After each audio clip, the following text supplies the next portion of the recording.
Hello, everyone. How's everybody doing today? Is the audio coming through? Can you guys hear me? What I was going to do just to kind of kick things off, I don't know many of you. I know some of you more than others, right? But maybe just take a quick minute, just go around the room here, introduce yourselves. So name and what grade you're in, and like what's something fun that you enjoy doing. So, well, the Calhouns are not here. Deja, how you doing? Just pretty good. Up there. All right, so who was first here? Jeff, I think you were one of the first ones on, so I get to start with you. What's something? Well, just you. Sorry. I'm Anya. I'm going to be a freshman in high school, and I like to play basketball. Right. Do you play on like a team or something, or just friends, or yeah, both? yeah. All right, cool. So, Jeff, is that you next to Anya? I'm Anya's dad, so Okay. I'm just here to learn. I'm excited to learn from the class. It sounded really interesting, and excited to be able to dialogue with my daughter about it and to grow spiritually myself. Awesome. Well, good. And what do you enjoy doing, Jeff? Well, I'm a college cross country and track and field coach, so I love the sport of track and field and running. I love anything athletic, and honestly, I love to study just like anything worldview tools for conversations in regards to worldview, sharing our faith. Just, we live in challenging times, and we're called in First Peter to be able to have an answer. So, like, to me, it's really fascinating to learn and to study things like this. So, just conversations with people is a big draw for me. Good. Well, I think we'll have a lot of fun on that. All right, we'll jump over to Shannon. Hello. I was hoping to get one of my kids to do this with me, but if they didn't want to, that's okay, because I, like Jeff, just had an interest in doing it and being able to strengthen, like I know what I believe, but to be able to articulate it in a way that I can reach people for the faith and for a biblical worldview is very appealing to me. So other than taking care of kids and Bible study, I would love to spend time lying on the beach. So that's about it. So can you Bible study on the beach? Maybe that's the... I absolutely could do that. That's like life in heaven there. That's right. All right, I'm going to go ahead and pick on Emma. Hey, Emma. How you doing?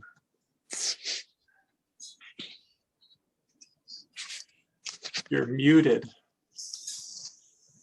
You're not muted. We can't hear you.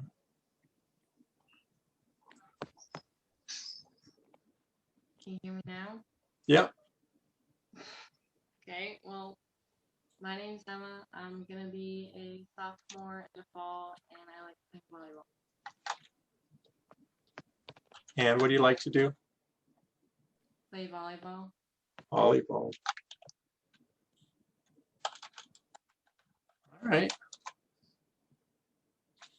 We'll just go up the line. Glow. How about yourself? Hi, I'm Glory. I am one of Detlef's nieces, actually. I'm going to be a junior in September, and one of my favorite things to do is paint. I love painting. Yeah. And if you don't follow Glory's Instagram feed, you need to, because she puts some awesome stuff out there. Very cool stuff. All right, Clara, talk to us. Alrighty. I'm Clara. I'm Gloria and Emma's sister and Detlef's niece. I'm not in school. I'm just here to absorb the knowledge, as it were. Kind of just enjoy the process. And what do you like to do? I like to make art like Glory. I like to draw a lot. Nice. Very good. Very cool. And I saw, at least for a moment there, Natsumi. Did she disappear? Hello, no, I'm right here. Oh, there. Okay. Yeah. How you doing? So, I'm doing good. I'm actually really close friends with Clara, Glory, and Emma Music. I've known them since we were itty bitty.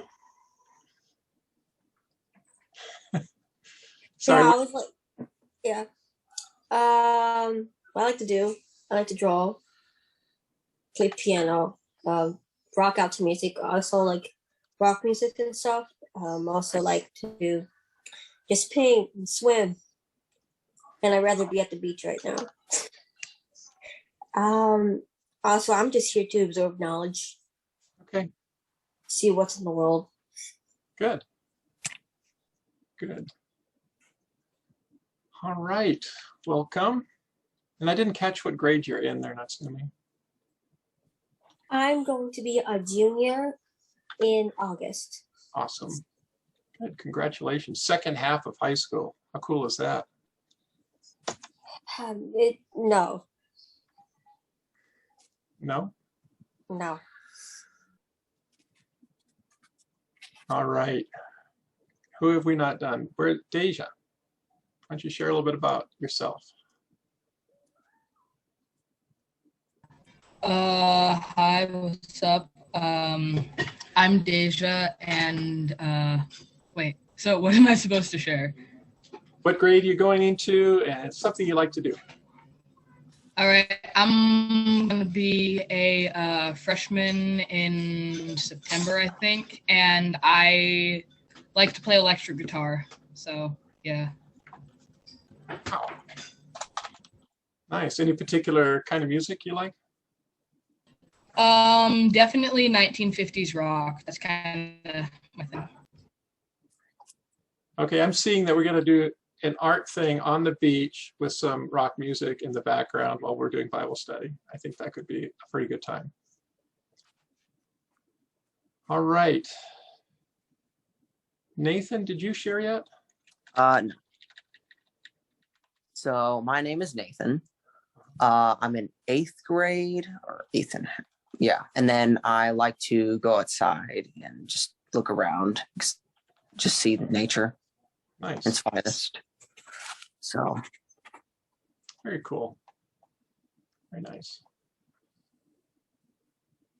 Yeah, lots of cool nature out there. Okay. Well, very good. Did I miss anybody? I think I got most everybody. All right.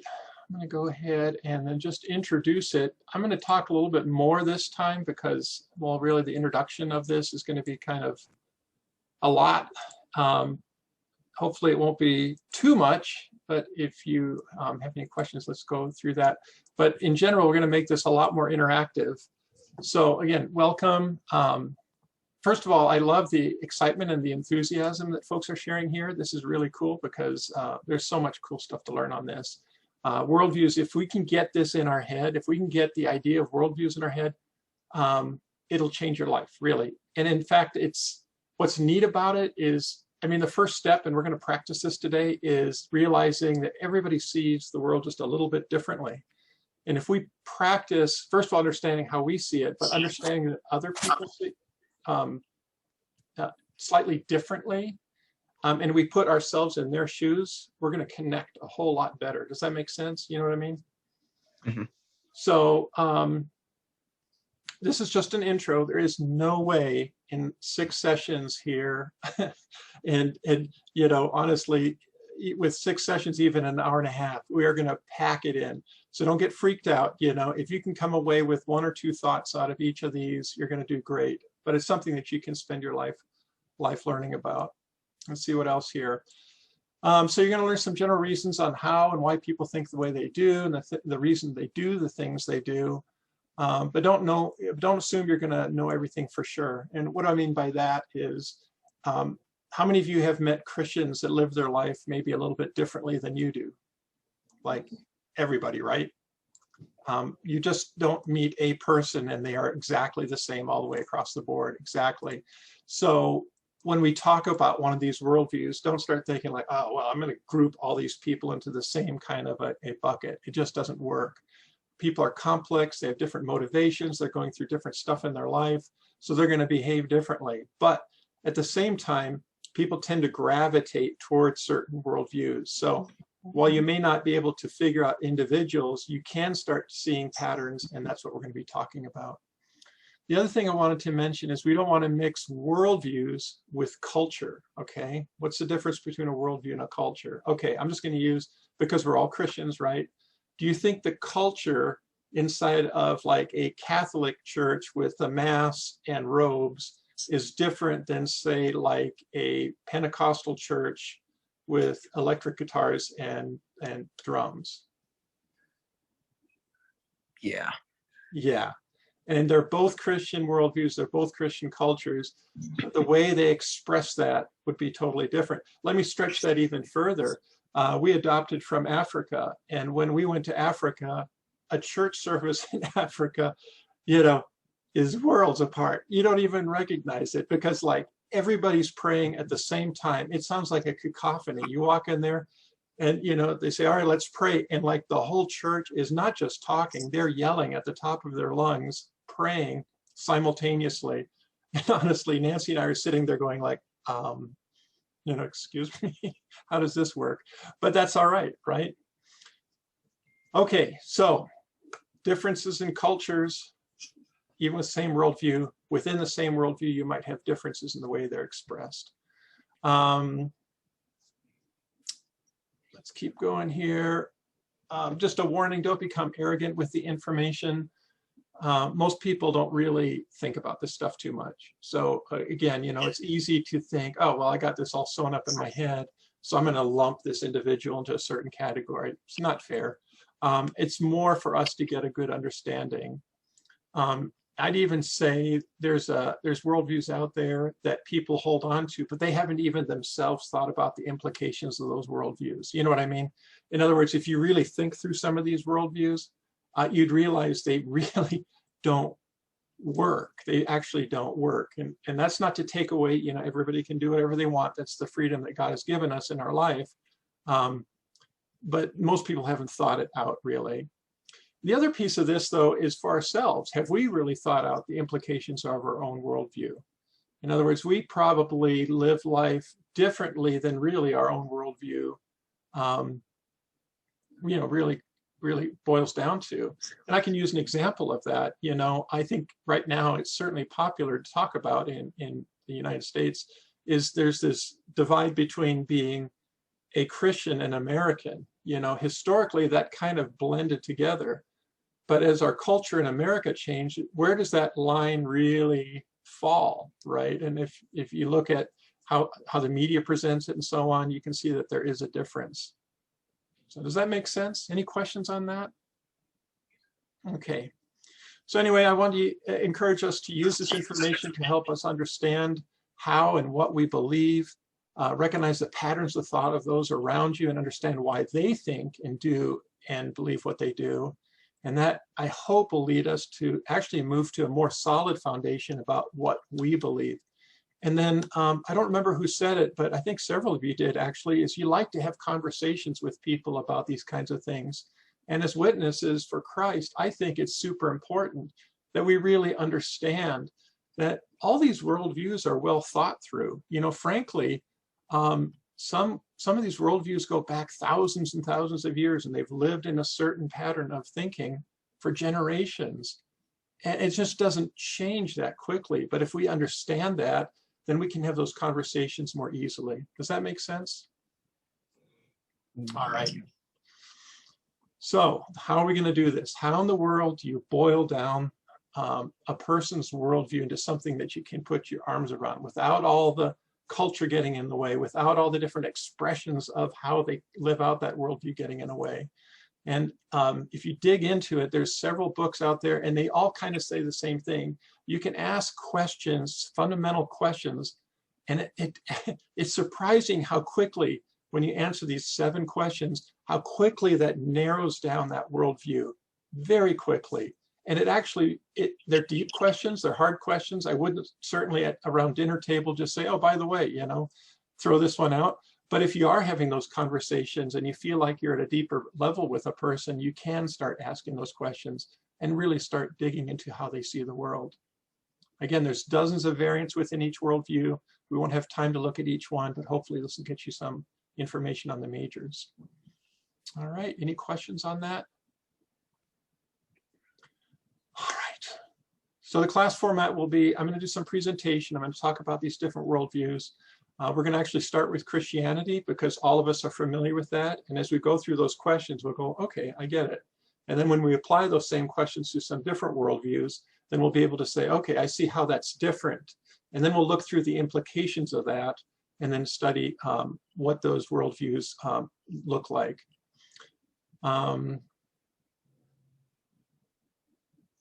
Let's go through the outline. I think I can share screen. Where is it? We were so organized here, right?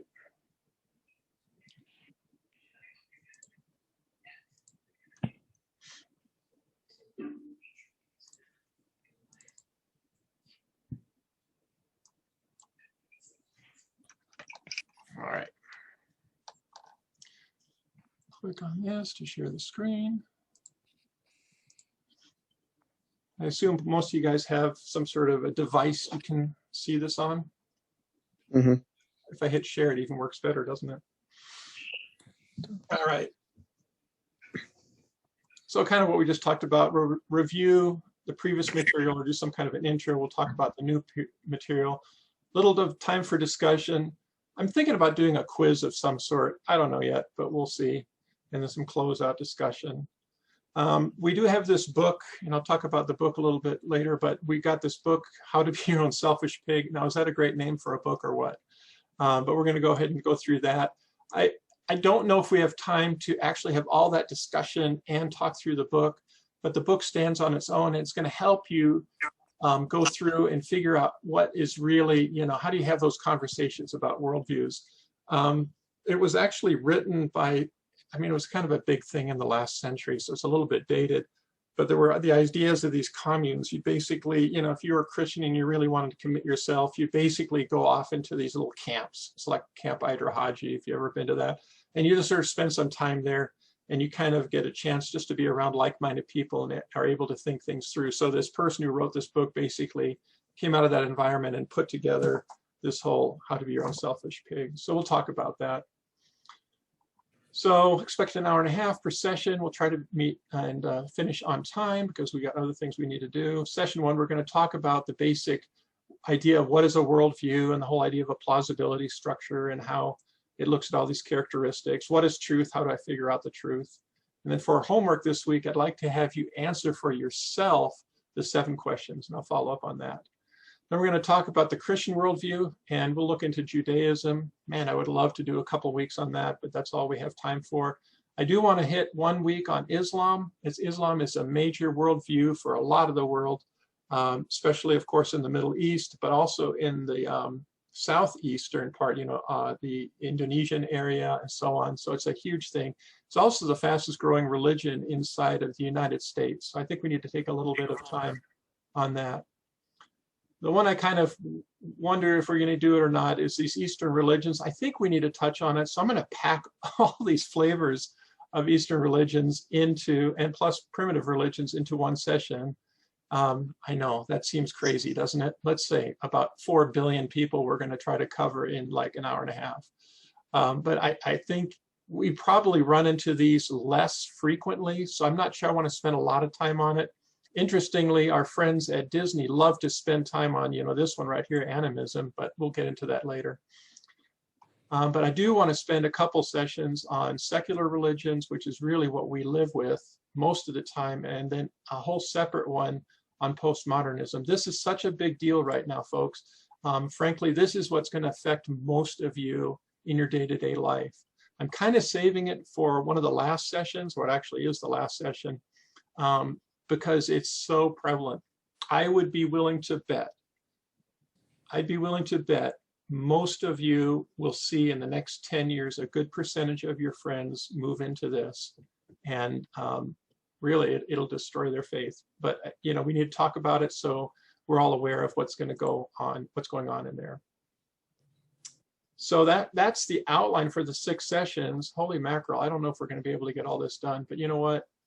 We're brave, right? We can handle it. All right, cool. You bored yet? Not yet. Books. How to Be Your Own Selfish Pig. Everybody got this on order? All right. Mine hasn't come yet. Yeah, mine hasn't come yet either. Okay, cool. Now I know you're going to be so excited about this afterwards that you're going to want to read. Oh, look at that. Love it. You're going to want to read more. No, seriously, if there's some of you guys who want to dig into this some more, I would strongly recommend you pick up this book, The Universe Next Door. I love the title because it really describes how we live. You know, we think we're all kind of monochrome. Everybody does the same thing, drive home into the same garage, and everybody goes home at the end of the day. But as you read this, you realize it's like a whole different universe with people that might be right next door to you. So very good book. I would totally recommend it. And if you're bored after that, Total Truth by Nancy Pearcey. This thing's like a massive volume. But if you really want to dig deep, it actually challenges your own brain into, you know, what do I really believe? Am I really honest? If I'm really honest with myself, I totally recommend that.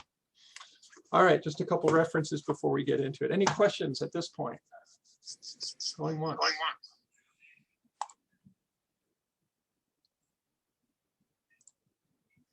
All right, I'm going to start off with a slide here. Wait a minute, I better make sure if that's what I want to share.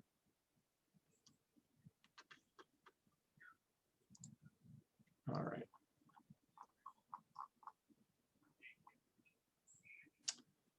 Sharing my screen again. Why is this important? I do want to share this one. This is kind of a biggie. Okay, ideas have consequences. So people rarely think about this, guys.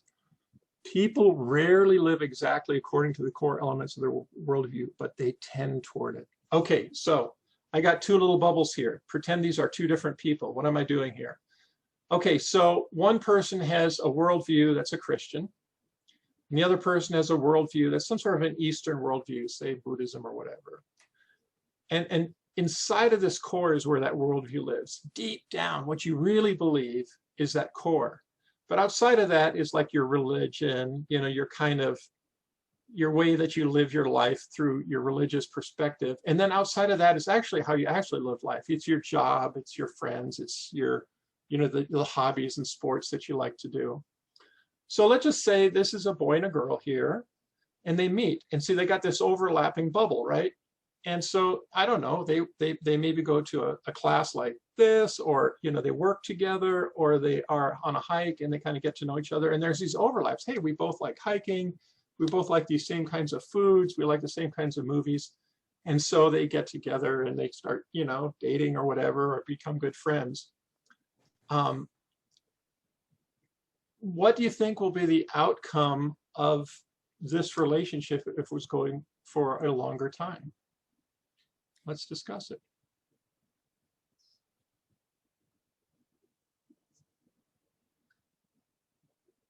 Well, I feel like it's just the outer layer. It's not, they're not really going any deeper. Right. Right. And when the heart... It doesn't... Sorry, go ahead. It doesn't seem like entirely compatible because the Eastern worldview and the Christian worldview are definitely very different. Right. I'm curious, how many times have you heard, you know, we just don't talk about religion, so it works out fine. I've heard it a lot, to be honest. And what happens is when life really gets stressful, Anybody have a stressful life? Anybody have challenges come up in their life? We tend toward your core beliefs. You tend to go back to what you really believe is true. And so if, let's just say I'm a Christian and my wife is Hindu, when I really get under stress, for instance, I go to my Savior and I know that he's going to take care of me, and I go to his strength. And the Hindu will tend to go to, well, it's all karma and it'll all work out in the end. You know, fundamentally, that's a different answer for each of them. Fundamentally, they're going to see the solutions radically different. And so there'll be this splitting. I share this because, you know, and I know you guys, many of you are, you know, younger and growing up, but it's something just to keep in mind as you go through this. All right, moving on. What's a worldview? Let's talk about it. What's a definition of a worldview? Now, there's no quiz on this, by the way. I'm not going to make you memorize this, but here it is. A worldview is a commitment, a fundamental orientation of the heart that can be expressed as a set or a story, a set of presumptions, assumptions that may be true, partially true, or entirely false, which we hold consciously or subconsciously, consistently or inconsistently, about the basic construction of reality, and that provides the foundation on which we live and move and have our being. Wow, that is a big, long sentence. So let's unpack it. Worldview as a commitment. That's an ontological statement, fancy word for saying we basically agree with it and live it as truth. It's a commitment. We say that this is something I believe. For instance, Psalm 62 says, truly my soul finds rest in my God. Do we really believe that? I would say probably most of us on this call will nod our head yes. There are probably a lot of folks that if you talk to them deep down, if you would say, does your soul find rest in God? They say, no, I don't believe in that God. That's nothing that gives me any rest whatsoever. Do you see that difference? Okay, so the orientation of the heart, that's our mind, soul, and body. The heart can be thought of as our mind, soul, body. It includes our will and our emotions. So it's something that's not just cerebral, but we really believe it. It's an orientation of our heart.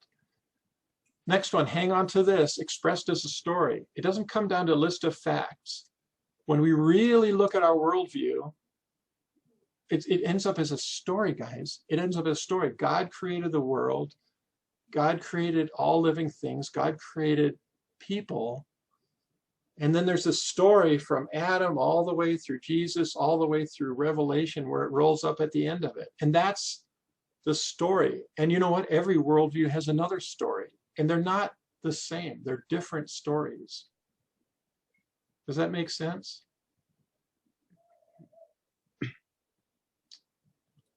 All right, assumptions that may be true. We, even Christians, never have a complete, accurate, perfect understanding this side of heaven. We have the Bible, we have historical events, but there's going to be some pieces where there are gaps, and this is where the faith comes in. Faith is a part of all belief systems. Does that make sense? The next two are interesting to me, consciously or subconsciously, consistently or inconsistently. So a lot of cultures live out a worldview and they don't even realize they're living it out. They're established either early in our lives or else they're part of the culture or whatever. This is a big debate in the United States right now. If you've ever heard people say, well, United States is not a Christian nation, you know, basically we're just we're a secular nation that has a set of laws. Yes and no, that's how the founders framed it. But at the same time, if you go to the Constitution, if you go to the Bill of Rights, the whole idea that a person has intrinsic value is a Christian worldview. You go to other worldviews and an individual human being, like a secular worldview, doesn't hold that a human being has any value, basically. Does that make sense? This is kind of heavy, guys, so hang with me here a little bit. But subconsciously, this nation, our nation, has these worldviews, even though we're pushing against it. Does that make sense? And then the other half of this is consistently or inconsistently. Well, how many of you try to do a diet, right? I'm going to eat healthy. I'm not going to have, you know what I had for dinner tonight? 2 hot dogs, okay? So, and I'm thinking about eating healthy, okay? So we don't always live in alignment with what we believe. Am I the only one that does that? Are you Do you guys live 100% in alignment with your? Okay, I'm just checking if there's humans here. Yeah, yeah. So We know some things are sins, and yet we still commit. We also hold views that are fundamentally inconsistent. I love the coexist bumper sticker with the guy driving in the left lane blocking traffic. Yeah, okay. And then basic construction of reality. And we're going to get into this today. The way things are as far as you can see. Basic construct of what we see.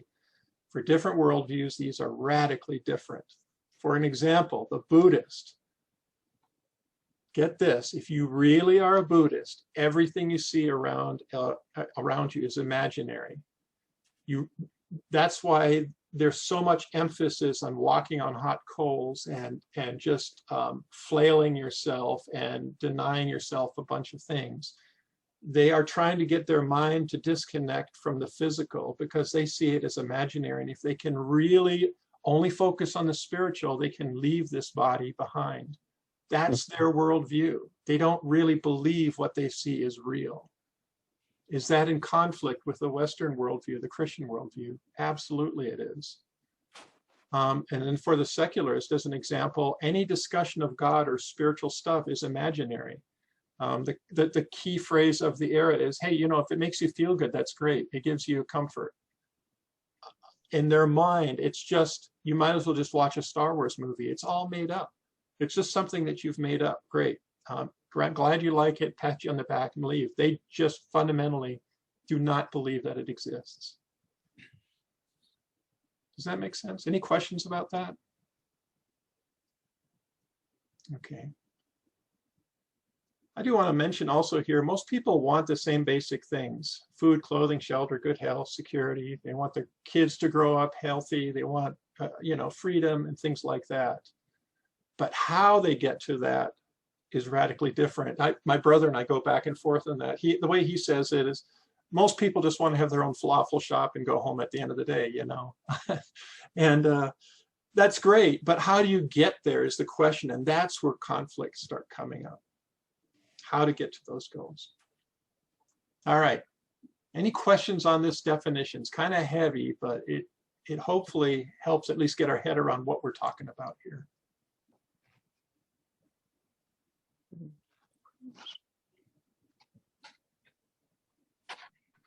All right, let's go through the 7 basic questions.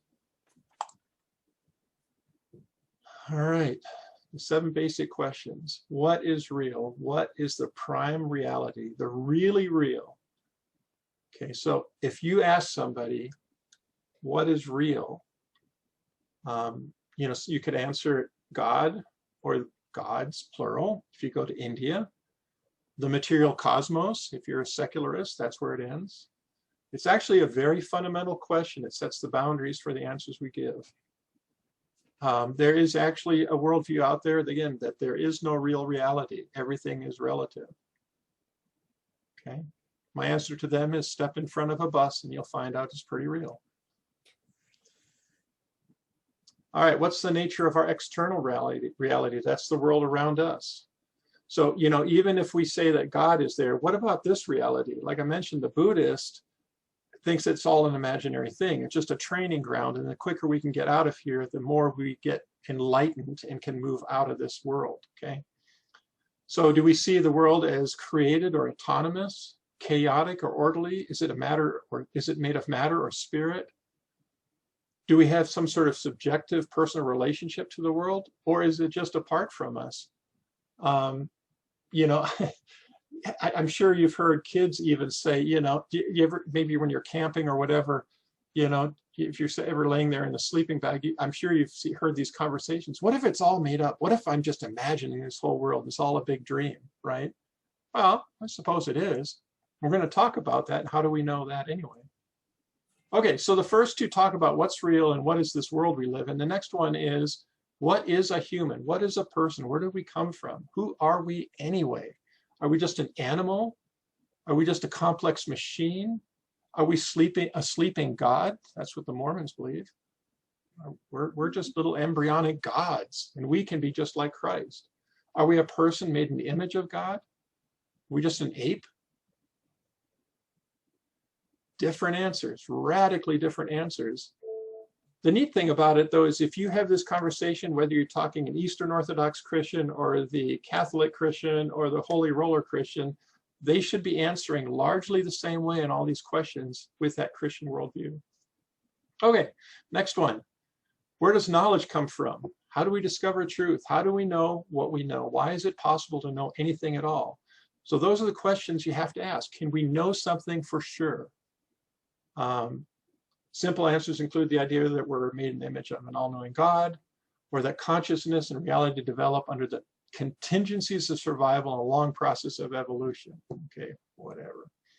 But those are two different worldviews. Does that make sense? We're going to talk about that one today. What's the basics of ethics? What's right? What's wrong? As a Christian, we're made in the image of God, and we know God has a character that's always good. And so that's the answer. Whatever God says is good is what's good. That's the end of it. There's this humanist view that whatever is good for society is what's good. I would argue that would create a lot of problems, because what if society determines that a certain group of people is not good? And that's what we saw in Russia, for instance, killing 12 million people of their own, or in World War II Germany, where they killed 6 million Jews. So what is the basis of that? Do we believe that it's something that we determine, or is it something that comes outside of us? Is it cultural or whatever? Okay, almost there. What's the meaning of human history? This one's a very important one for today. You see these statues getting torn down. You see a lot of revisionist discussions on what was really meant by the Constitution and so on. I keep talking about the United States because I think that's what we're familiar with, but this is an issue that's worldwide. So what's the meaning of human history? So is it for us to figure out what God is doing in our world, or is it that, we are just simply, creating a civilization? We're preparing life for in community for in heaven, or what? So what is the meaning of human history? And then the last question, you'll love this one. What happens to us when we die? You guys, some of you know that my mom lives with us, and she absolutely believes that when you die, you just turn into ashes, and that's it. You end.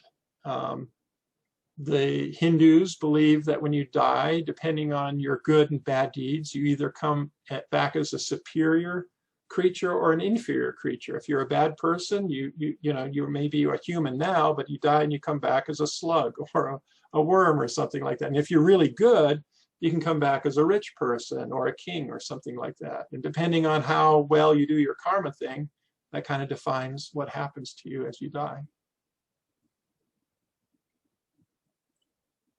So those are the 7 questions, and I did throw one additional one in there.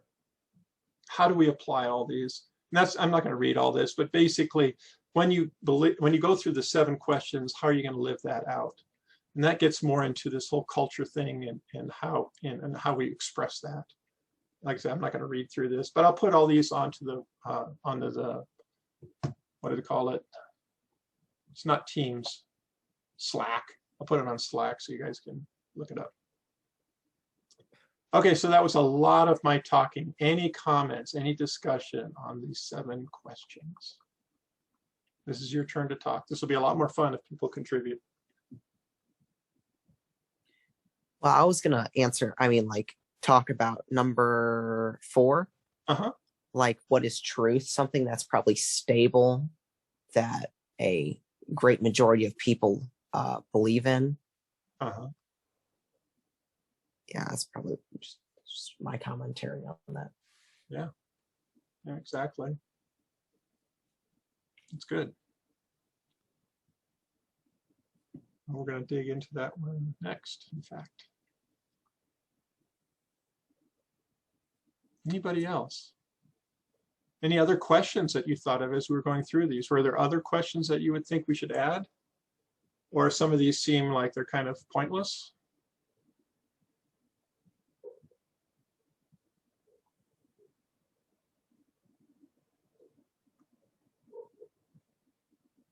All right. So we're going to dig into that one. how do we know knowledge? And we're going to start, and same with this whole thing with prime reality. We're going to go ahead and dig into that. And this is what's called a framework. So developing a worldview framework.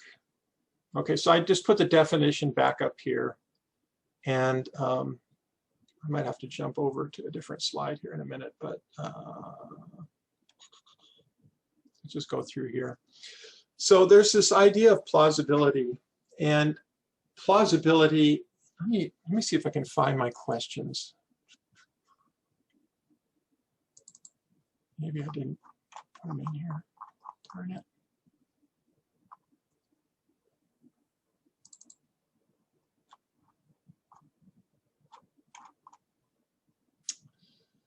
Oh, come on.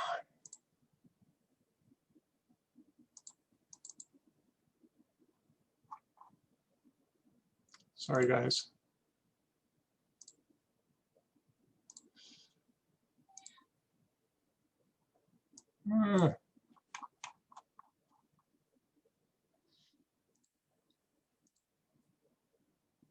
That's the homework.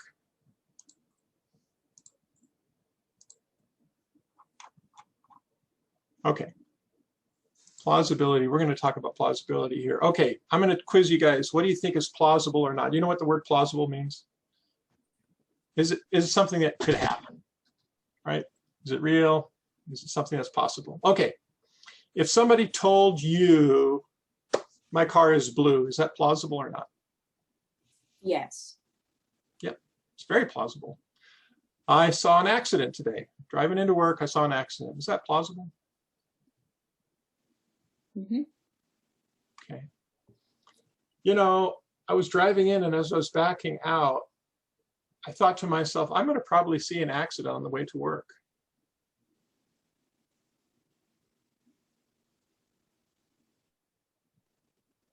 What happened to your plausibility meter? It dropped. Why? I don't know, because you're probably thinking about it. It's Yeah. not like it happened. Yeah. And I would be asking myself, how in the world do you know that? Right? Okay, a couple other ones. What about intelligent life in the universe? Do you think there's intelligent life in the universe? Is that plausible?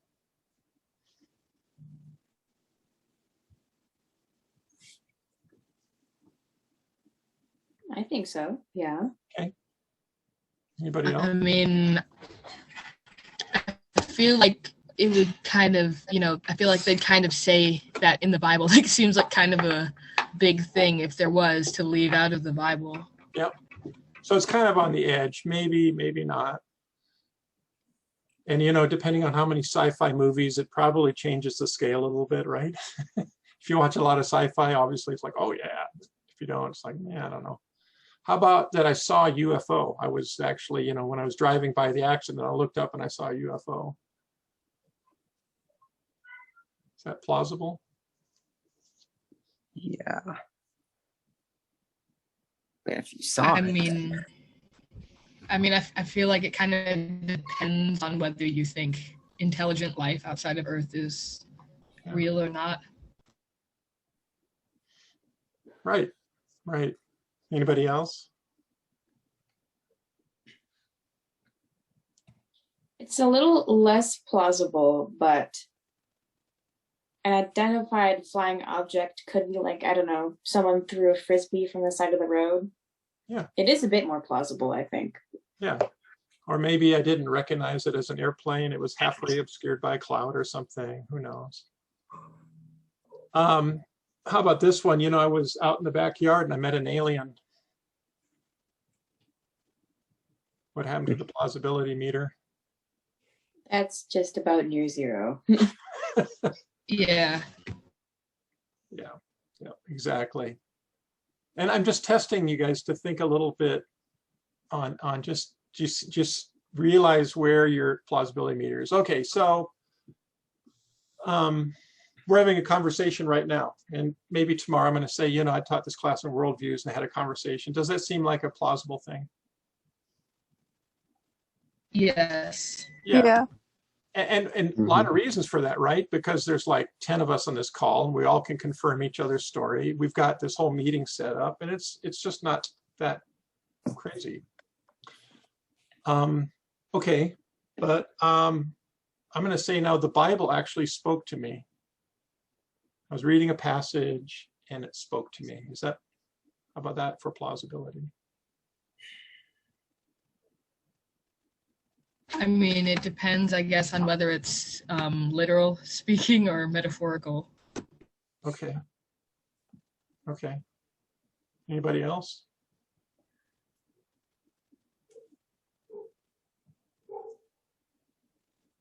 I mean, you do know Moses talked to God like face to face, right? Am I stretching your plausibility meter here a little bit? Okay. What if I said, 1 in the morning, 2 in the morning, I just woke up and I felt like the Lord literally spoke to me through a dream. I mean, that seems plausible. I feel like that's happened to me before sometimes. Mm-hmm. Okay, the reason I'm bringing this up right now is that if we had this same conversation, they would have said the exact same answers as if it was intelligent life in the universe. I saw a UFO and I met an alien. Our worldview, do you see what I just did? Our worldview opened up some possibilities that most people won't allow. Now let me pop your bubble on that worldview. I actually talked to Jesus last night. He knocked on the door and he walked in the front door. Where did it go now? Probably back to zero. Exactly. Yeah, same. Exactly. So our worldview shapes our plausibility. Do you see that? Okay, I'm going to do one here from another worldview that they would go, oh yeah, sure. Okay, first one, we're living organisms that evolved from slime. This one's a bit controversial. I know.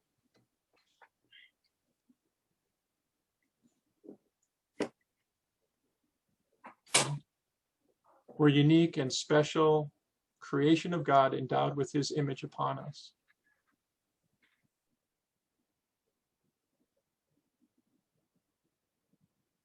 And then contrast these two. We will die, decompose, and that's the end of our lives. Versus we will die, our souls will come into the presence of God where we will be judged. Those two last ones, I don't think you could have different answers, but they are people that are probably living right next door to you with totally different worldviews right there. Does that make sense? Mm-hmm. All right. So this is the idea of plausibility. So how do we sort through this? Okay, this is complicated, guys. And again, this is stretching your brains a little bit. If you check out, I totally get it, but I hope you stay with me. Again, if you just get a few of these thoughts, it'll really, really help. And again, please stop me. We want to make this a discussion. So if there's something you want to dig into a little bit more, let's do it. Okay, so now I'm going to go use some big, giant words, ontological versus epistemological. Okay, that I have no idea how to say even. So I'm going to say what is versus what do I think. What do you mean? If we start with what is, we can take in observations and revelation and build on what is out there in our world and develop the answer on what do I know. That's the ontological approach. If we start with what do I know, we have to determine what can be known to determine what it is. This is a big, big deal. Okay, let me put it down in simple terms. I can imagine this world 100 different ways, right? And just like the Buddha says, well, this whole physical reality isn't real. So I'm just going to start telling myself that it's not real. And I'm going to actually set up disciplines to disconnect my mind from this physical body and this physical world. That's Buddhism in a nutshell. And they believe that. As I mentioned, that worldview runs into a conflict when you actually test it. Put the Buddhist in front of a moving truck and he will have a real change in his opinion pretty quick. So one of the basic assumptions here is, and this is foundational, guys, is I don't really care what I think or what you think or what anybody else thinks. What I care about is what's the truth? What is the testing? What is the framework that can be validated? Okay, let me put it a different way. If I can imagine I can fly and I just imagine it over and over, am I suddenly going to be able to get on the top of the roof here and jump off and fly? No. No, that's just not how it works. Exactly, Nathan. And I love the way you said it. How does it really work? The real way it works is that we were born and we basically were a little blob of flesh that our moms had to feed and our dads had to hold up and pick up. And slowly we got to the point where we could roll over and then we could crawl. And then we tried to walk. And, you know, sometimes we didn't get it right. And so what do you see when a little kid's learning to walk? I mean, they're like, and then they smack themselves, they fall. It's really funny. But anyway, so you go ahead and then you learn as a human being. It's like, well, I'm not going to do that again. That really hurts. So I build up on that experience of walking and so on.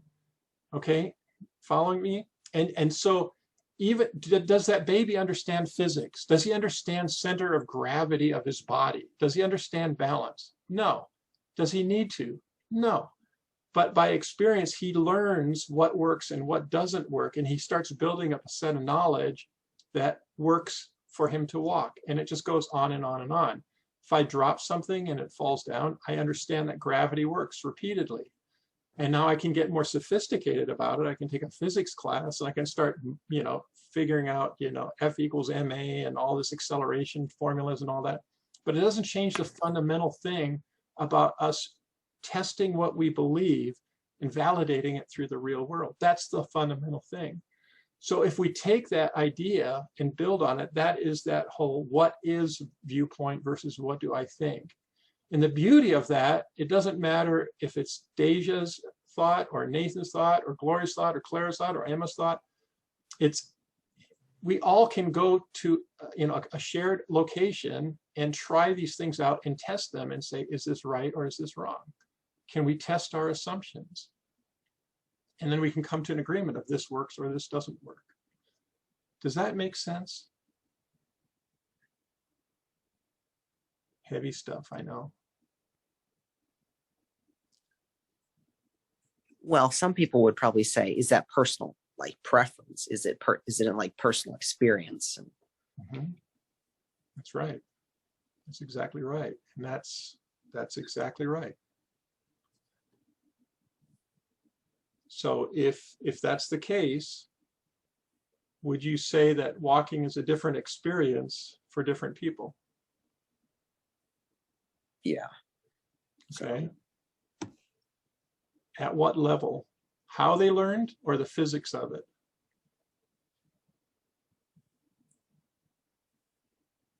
You see where I'm going with that? Mm-hmm. We can have different experiences, but if we try to dig deeper, we get down to the basic physics of it. Whether you work your way to walking one way or I did another way, at the end of it, we can agree that fundamentally it's the same physics or the same reality. We're both walking. The reason I bring this up is for some reason people love to do this, idea of objectivity when it comes to, designing engines and airplanes and computers and iPhones. But when it comes to spiritual stuff, well, that's different. That's all subjective. And it's like, no, where does that come from? I don't get that. I think that's a fundamental flaw in thinking. I don't think our world is set up to be, to trick you. On this stuff, yeah, you have to use the real rules. On this stuff, yeah, it's up to you. It doesn't matter. The reason I mention this is as we go through these worldviews, I think if we have an objective view of it, we can actually test those assumptions and see if they make sense. The reason I share this is also because of all the religions and all the worldviews in the world, I think it comes down to Christianity being truth. There is only one truth. And I know that's going to get me in trouble if I were in a different group. But when you really test it, when you really look at the history and the physics and all the other stuff of it, it's like it doesn't work any other way. And I think if we can get through this and use that in our own minds, I think it'll deepen our faith when we do this.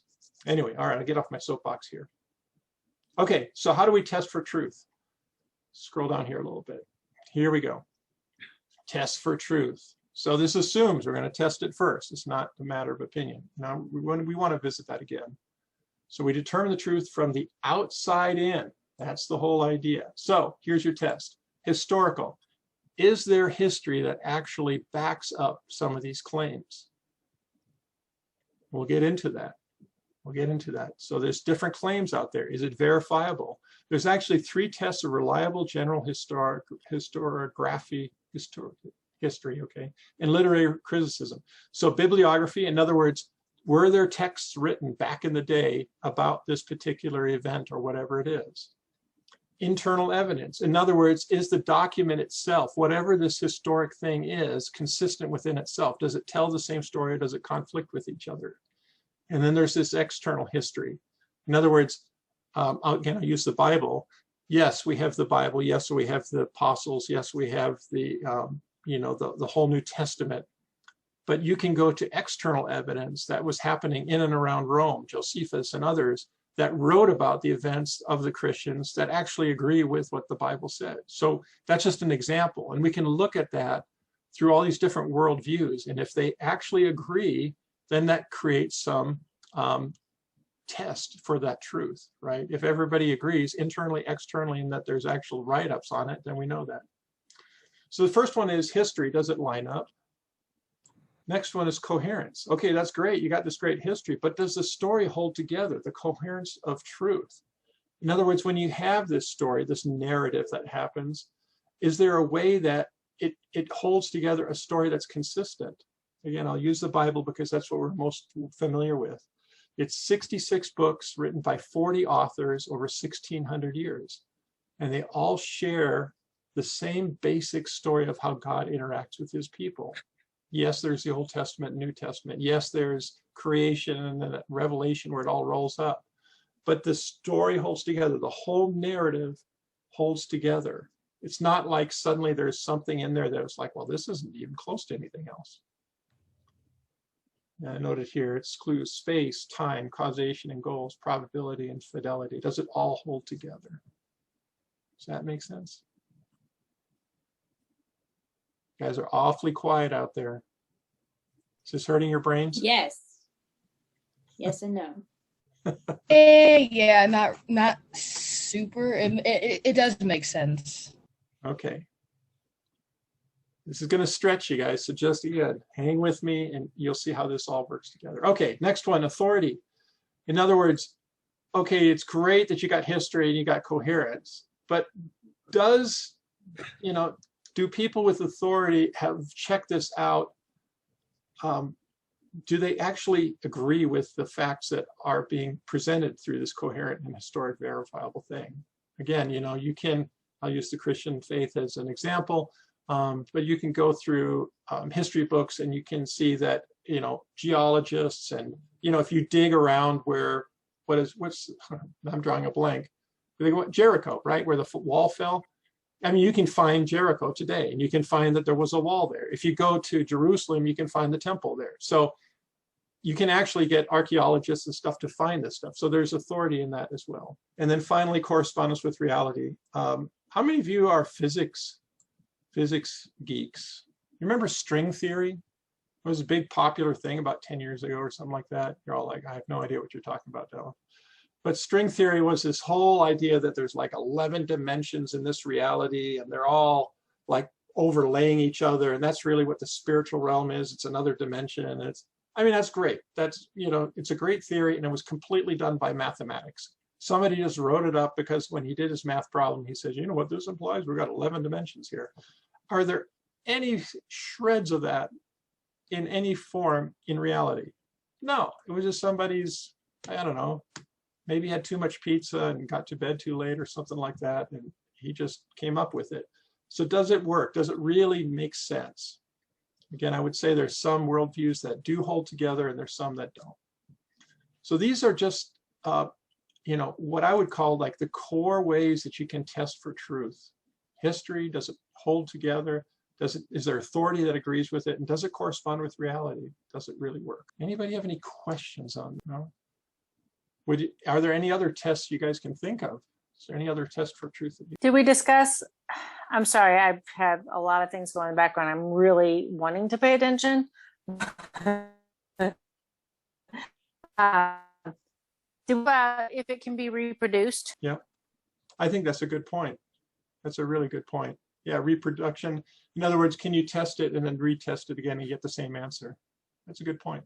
Anybody else? So the last thing I'm going to touch on here for today is in any worldview, it plays out in 10 different ways.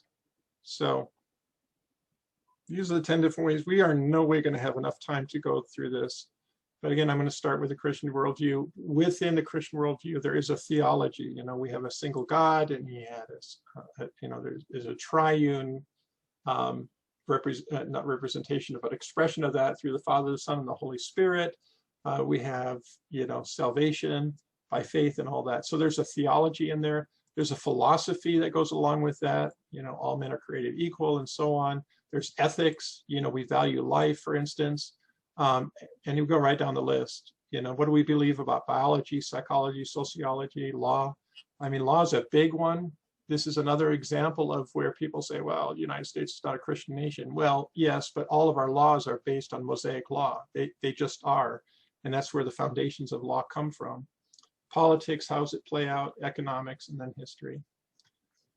So that's that, but we're not going to, there's just no way we're going to have that time. But what my point is, when you get into a worldview, you simply wrap all these kind of underneath it. They kind of come out of that, if that makes sense. All right. I think that's mostly of all what I had for today. So for the homework, I was going to put it on the Slack site. I'm going to go ahead and just basically give you those 5 or 7 questions. And I want you for yourself to answer them. What do you really believe? If you were asked those questions, how would you answer? Closed book, open book, I don't care. Just put down what you really believe. Kind of think about it. What else? What else do we want to talk about? Dumped a lot here today. We've got a little bit of time left, believe it or not. That's kind of amazing. You guys are so quiet. I really, for one, just don't know what to say yet. I'm taking it all in, so. I kind of thought so too. Could you maybe share some of the worldviews that you've experienced in life? How about since we have a couple of minutes of time here, what if I share kind of an overview of all the major worldviews? Yeah, that would be cool. Don't freak out when you see this. Oh, come on. Here we go. Hit the share button. And this is not a reading test, but it's just there's that many. So let me zoom in just a little bit so you can see them all. How many categories are there? So we got 3 monotheistic, 4 pantheistic, and 1, 2, 3, 4, 5 seculars.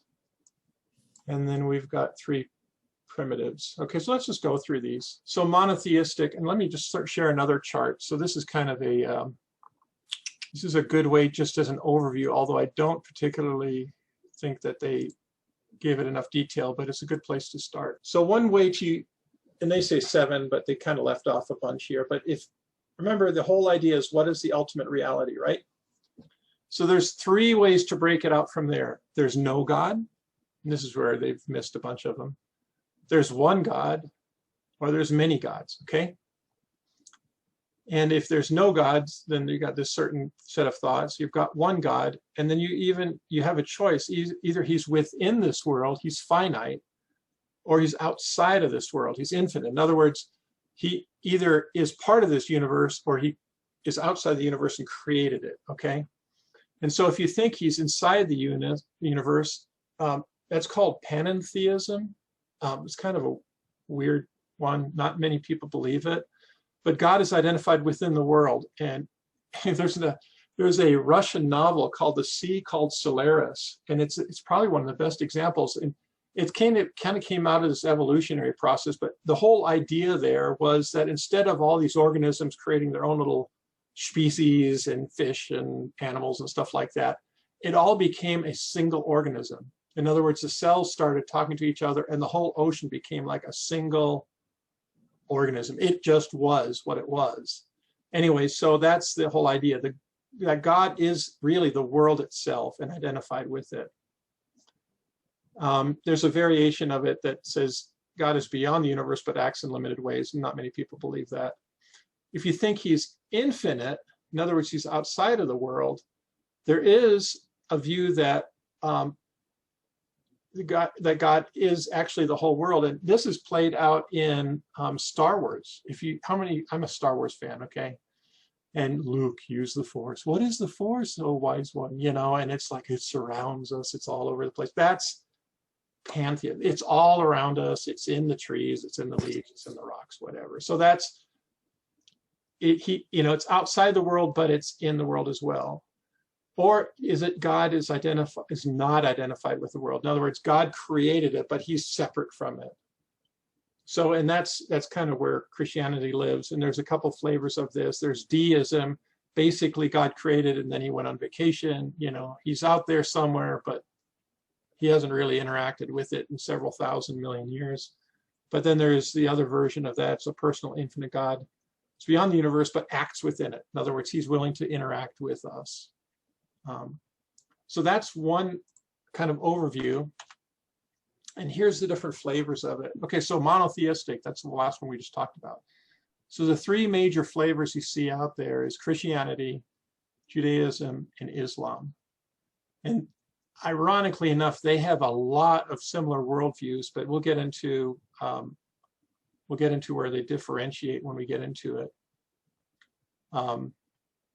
This is a really fun chart, by the way. Anyway, so monotheistic, and then you got this pantheistic or panentheistic. So you got Hinduism, Buddhism, Confucianism, Taoism, and cosmic humanism. This is a whole New Age movement. Those are different flavors. Again, this is very much, what do we say? This is all, the green here is variations of the Star Wars idea, okay? It's all around us. It's somehow intertwined. There are variations. Buddhism is probably the most like that. Hinduism is more the idea that there's many little gods all over the place and you make friends with them and so on.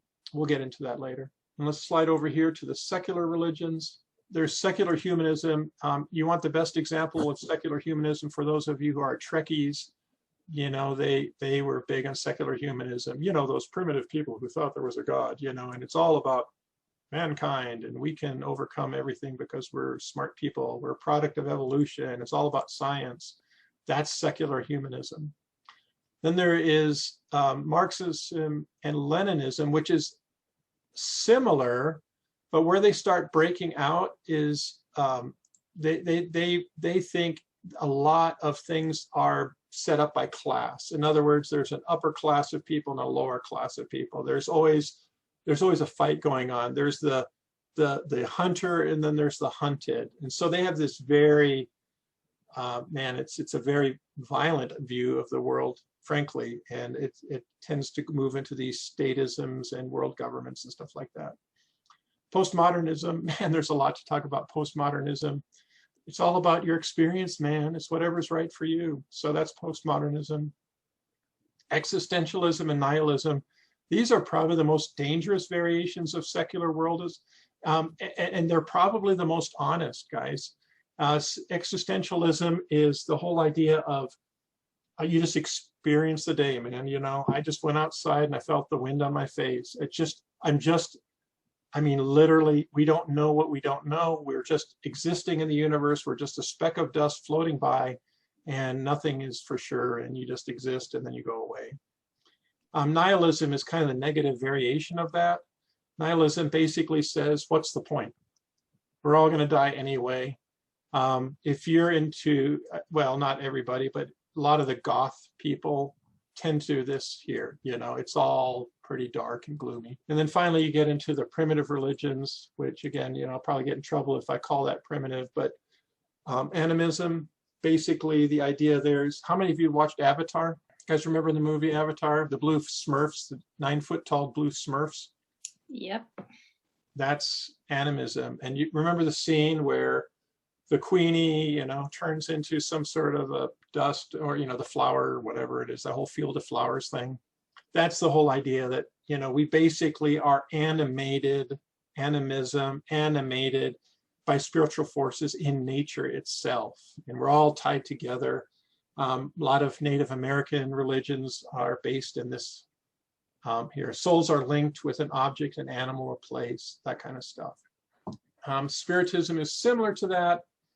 Different levels is the difference here. And fetishism, this is, if you're in the deep south, they kind of get into this. But, if you ever had, the voodoo dolls, and I can make this represent somebody else, and I'll poke little sticks in them, and I can make their life miserable. And so it's an object said to possess mysterious powers of the presence of a spirit. So these are all fairly primitive. They're pretty limited in what people believe. So there's a quick overview of the major worldviews. Does that answer your question? Does that kind of help?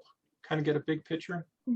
Could you share where you see what worldviews, non-Christian worldviews, you're seeing play out most commonly in our daily life? Yeah, right now it's this guy right. So what is real? So let's just contrast these two. And, you know, this will be, well, we're kind of jumping ahead here, but I think it's very relevant. See, in Judaism, I mean, in Christianity, we really believe that natural and the supernatural, what is real, and postmodern is personal experience. It's exactly what we were just talking about, right? So we come in right from the get-go with the idea that this is a real world and there's a spiritual world above it. And unless you've experienced the postmodernists is whatever. We live in real time and space, and they say all that this is all that there is. Then you get into this whole thing of what is a person, a special, unique creation of God, as opposed to, honestly, postmodernism things, we don't know what a person is. Basically, they're nothing more than product of evolution. So is there any value to that or not? Generally not. You want to know why there's a debate on abortion? If we don't even know if we have any special value of a human being, and we see it as a special, unique creation of God, do you think there could be political conflict? Absolutely, right? How do we know what is a person? How do we know what we know? Revelation, external. This is what I'm kind of pushing. It's external. All the monotheistic religions push external. You move into the Eastern religions, it's more focused on internal. Here, secular world is science and testing, science testing, experience. So unless I experience it, it doesn't exist. Moral absolutes when it comes to ethics and morality. In other words, when you kill somebody, it's an absolute. That's an absolute. It simply is. You go move into postmodernism, it's cultural relativism. Well, you know, it's okay for those people to burn down the target because they've been oppressed and, you know, they need to vent. No, it's burning down somebody else's building. You know, it's an absolute major difference in the way the cultures see it.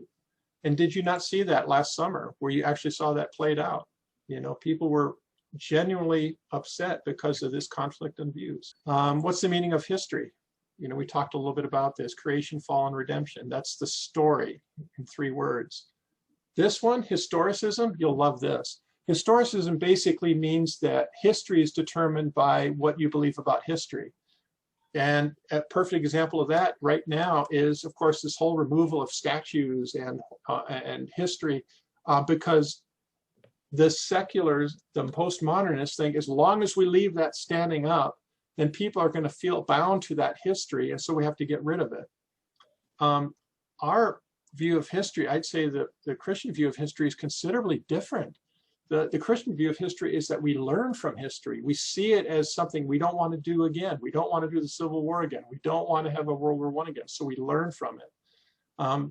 Historicism more says, you know, if you grew up poor, you're probably going to be poor. If you grew up rich, you're probably going to be rich.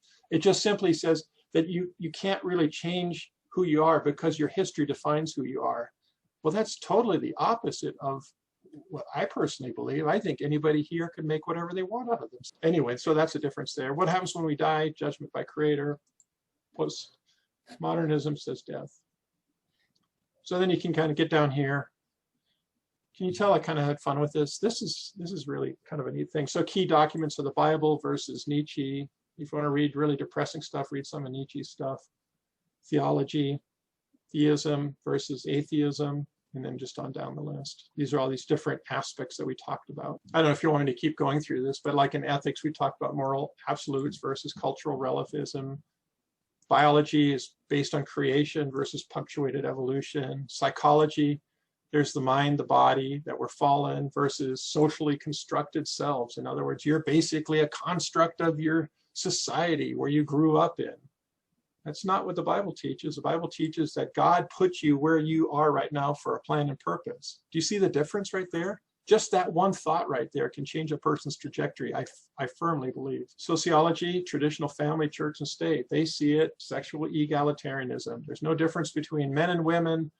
We're all the same. We're all one big giant group of human beings that interact however we want to. Law, divine natural law versus critical legal studies. You know, was that person really stealing if they grew up with such a bad past? Maybe we just give them a pass.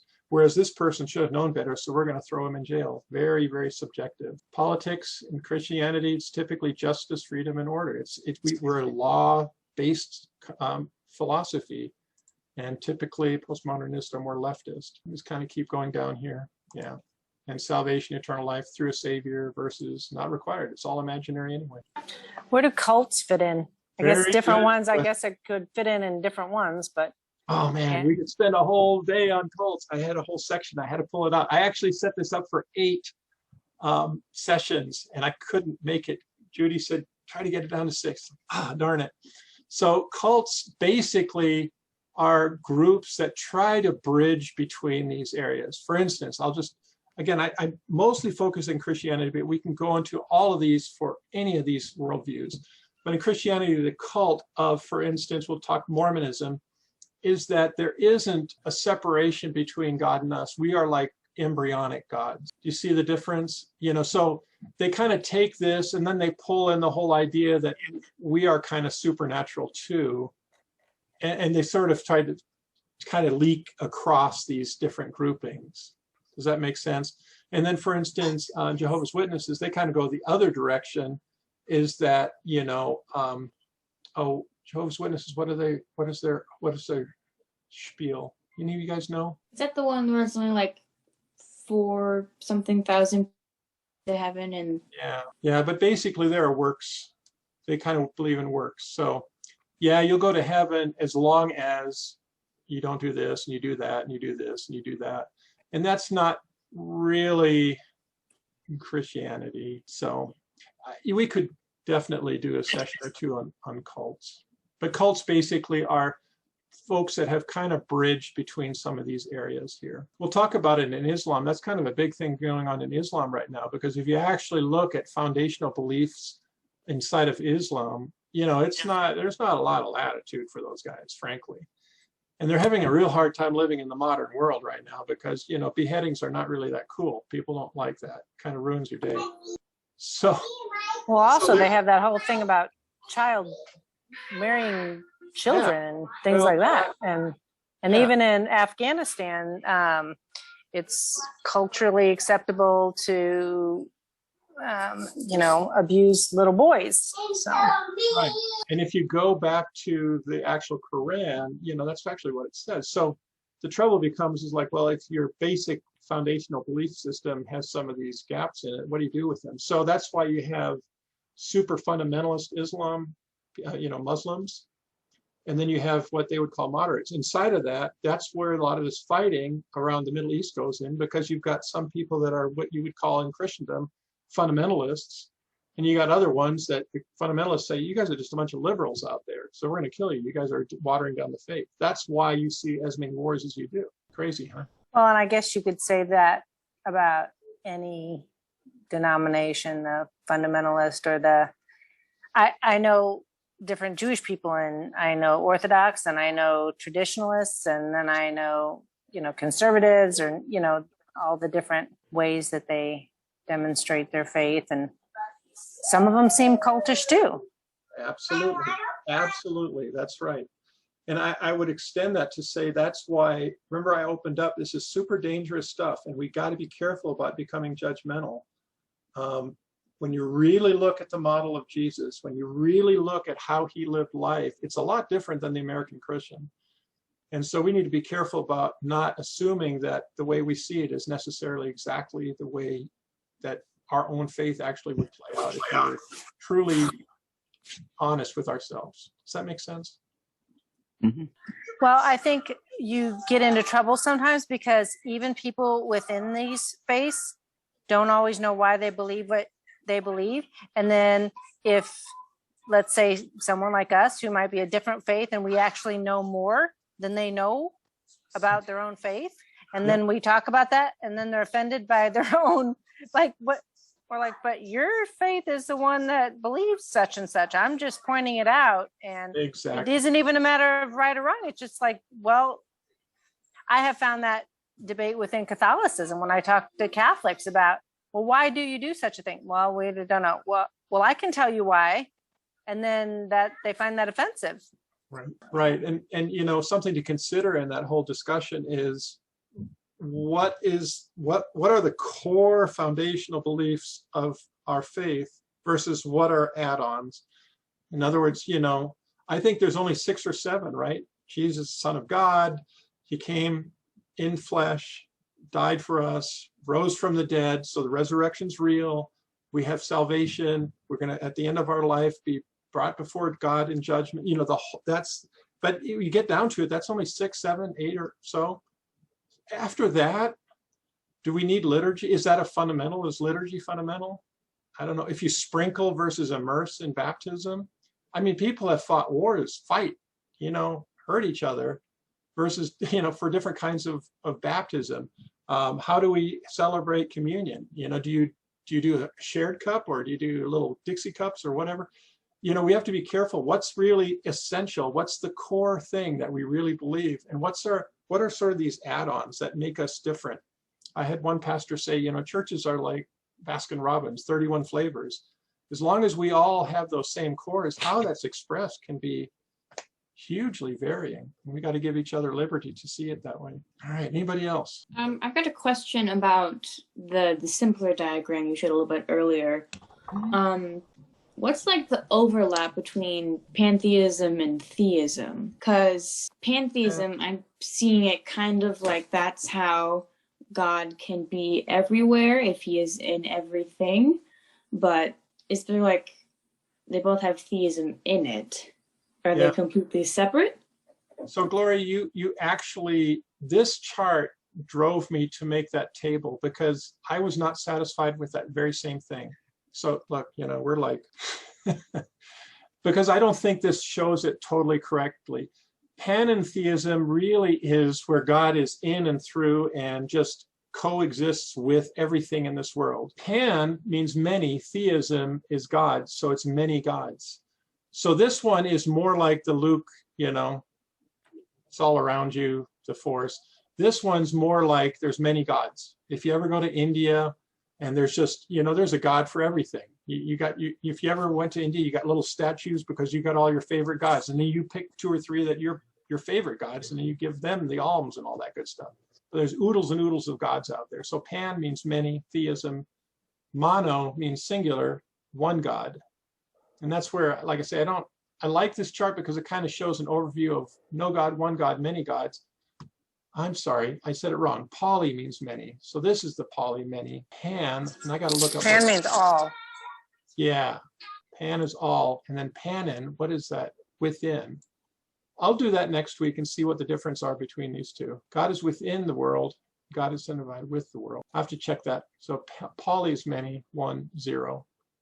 And this one, but it doesn't really work. This one can't be right if it's under one God. I don't think that's right. But anyways, let me look into that. I should be better prepared on that one.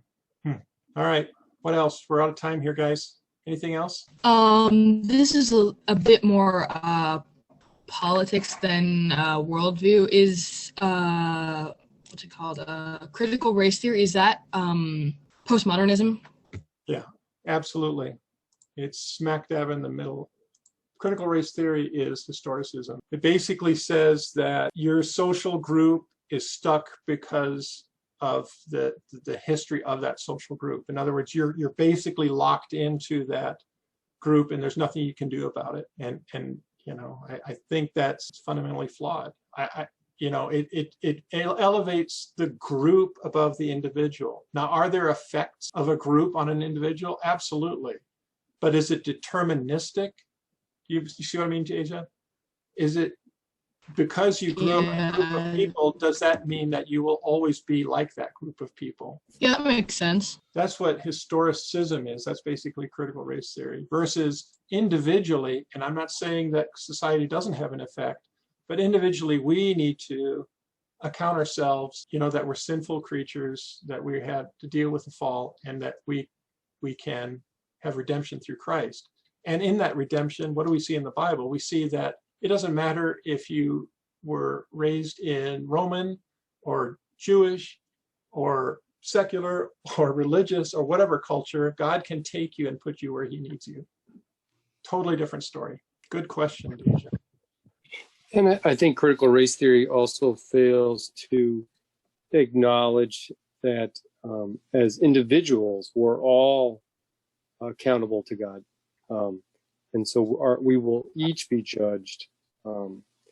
And by the blood of Christ, we're covered as Christians. But I think critical race theory is missing that perspective.